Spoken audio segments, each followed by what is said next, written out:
Hello friend, आपका स्वागत है मेरे YouTube चैनल सैनिक क्लासेस ऑफ सक्सेस में। जैसा कि आपको पता है, हम क्लास 12 साइंस का चैप्टर फर्स्ट पढ़ा रहे थे, जिसके क्रम में बढ़ते हुए आज हम आपके लिए लेके आए कूलाम का नियम का टॉपिक। तो आइए स्टार्ट करते हैं, समझते हैं कि कूलाम का नियम क्या होता है।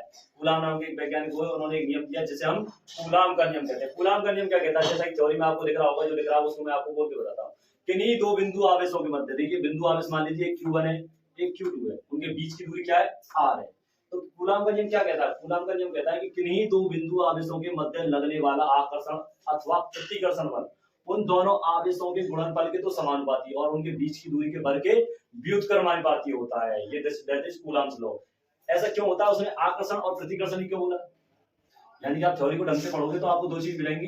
किन्हीं दो बिंदु आवेशों के मध्य लगने वाला आकर्षण अथवा प्रतिकर्षण बल दोनों आवेशों गुणनफल के समानुपाती तथा उनके बीच की दूरी के बल के व्युत्क्रम बल होता है। लेकिन आपने एक चीज को नोटिस नहीं किया कि आकर्षण का प्रतिकर्षण ही क्यों दिया है, आकर्षण ही क्यों नहीं दिया, या फिर प्रतिकर्षण ही क्यों नहीं दिया, अट्रैक्शन फोर्स ही क्यों नहीं दिया और रिपल्सन फोर्स ही नहीं क्यों नहीं दिया। बोथ फोर्स क्यों अवेलेबल है यहाँ पर? Attraction and repulsion force are available in this video, in this नियम लॉ। इसका रीजन क्या होता है कि जो हमने चार्ज जो माने, हमें पता नहीं है कि ये दोनों नेचर में पॉजिटिव है या फिर नेगेटिव है। तो हमें ना तो ये पता है ये पॉजिटिव, ये नेगेटिव या ये पॉजिटिव। तो हमें जब पता है नहीं तो हम बता नहीं सकते कि इनके अंदर आकर्षण होगा या प्रतिकर्षण होगा। यानी हम कह सकते हैं कि we can not say that this charge have positive attraction force और रिपल्सन फोर्स।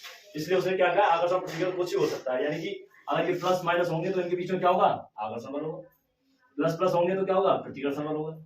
माइनस माइनस होंगे तो क्या होगा, प्रतिकर्षण बल होगा। माइनस प्लस होगा तो क्या होगा, प्रतिकर्षण बल होगा। तो आइए जानते हैं कि कूलाम के नियमानुसार क्या हुआ।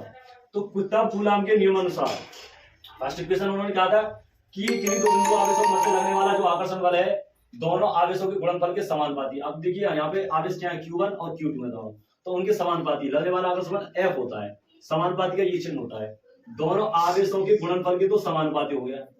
और दूसरी लाइन कह रहा है तथा उनके बीच की दूरी के वर्ग के व्युत्क्रमानुपाती होता है। अब देखो, बीच की दूरी का वर्ग करो, व्युत्क्रमानुपाती का होता है रेशियो में। अगर 1/, के साथ में दे दिया जाए वो व्युत्क्रमानुपाती होता है, जबकि साथ में डायरेक्ट दिया जाए वो समानुपाती होता है। इसको हम इक्वेशन फर्स्ट मान लेते हैं, इसको इक्वेशन सेकंड मान लेते हैं।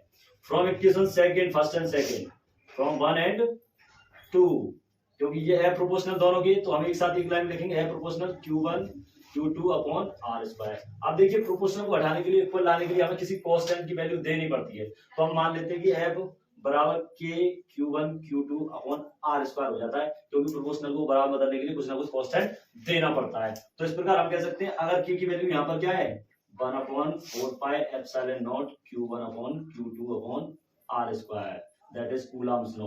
और यह कूलाम के नियम से बल की परिभाषा निकलती है, फोर्स की परिभाषा निकलती है, जिसकी वैल्यू होती है F बराबर 1/4πε0 Q1 Q2 upon R square. इसी प्रकार की वीडियो देखने के लिए हमारे चैनल को शेयर करें, सब्सक्राइब करें, लाइक करें।